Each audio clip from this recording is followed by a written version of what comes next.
In part one of our podcast on the Gettysburg Address, we learned that some people in the North were getting sick and tired during the Civil War of seeing so many men die. By 1863, they were about ready to quit, to give up on the war cause, to elect a different president to run the country.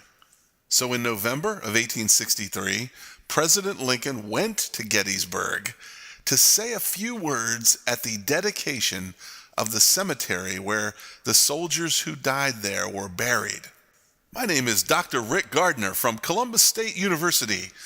This is a Muskogee County School District podcast, the Gettysburg Address, Part 2.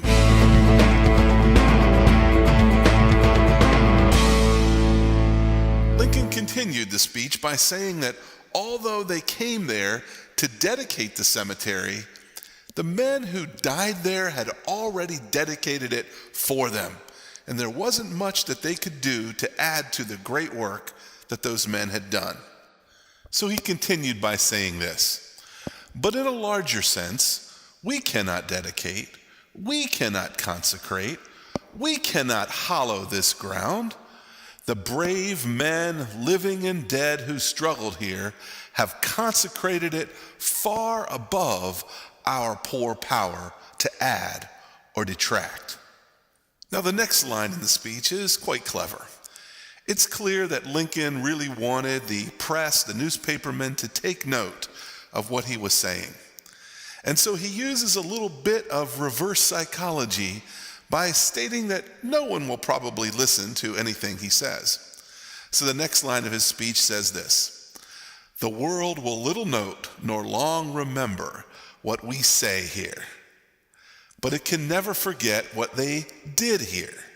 Well, the world has much and long noted what was said there, and perhaps that was in fact Lincoln's whole point for saying that line. It was a bit of reverse psychology that has worked very well. In the next part of the speech, Lincoln said the words that he came to Gettysburg to say. It wasn't just to come to dedicate a cemetery. Instead, he said it was to come to make sure that everyone was dedicated to finishing the work that those men who died here started. The next line then goes like this: it is for us, the living, rather, to be dedicated here to the unfinished work which they who fought here have thus far so nobly advanced. The next portion is the most powerful part of the whole speech. Lincoln is essentially asking those mothers and those family members who have lost their loved ones, what would those men want us to do today? Would they want us to continue the work that they started, or would they want us to give up, conceding that they died for absolutely no reason?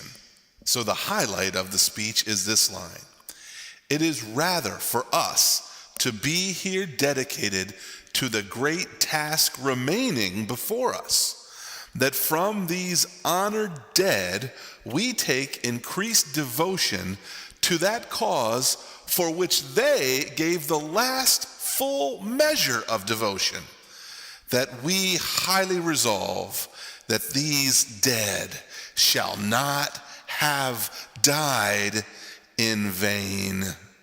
Wow, that's some powerful persuasion. In essence, Lincoln's saying, look, if we give up now, if you vote for McClellan next year, then perhaps your father, your brother, your husband has given himself for no reason at all. Is that what he would have wanted you to do? Or would he want the job that he started to be finished by us? Wow. No wonder this is one of the most famous and powerful speeches in American history, because it packs a punch. Now, the final words of the speech are perhaps some of the most important. Lincoln finishes by giving his audience two more reasons that they must continue this war effort. First, he says, so that this nation, and then he paused for a moment and added the words, under God, might have a new birth of freedom. And his final goal was an even larger one. Now, to understand this, you have to realize at the time the United States had the only democratically elected leadership on the face of the planet.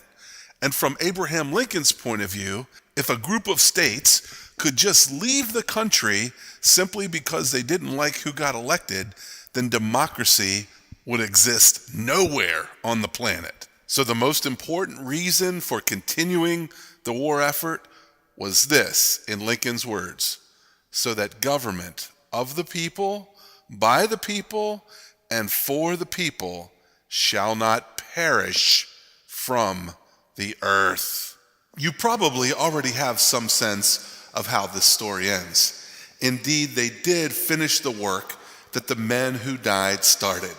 And indeed, Lincoln did get elected again in 1864. And indeed, the Union was victorious in the Civil War. Perhaps the most important lesson from this story is this: although military victories are very important in American history, perhaps what's just as important are those victories of the will, moral victories, victories of persuasion.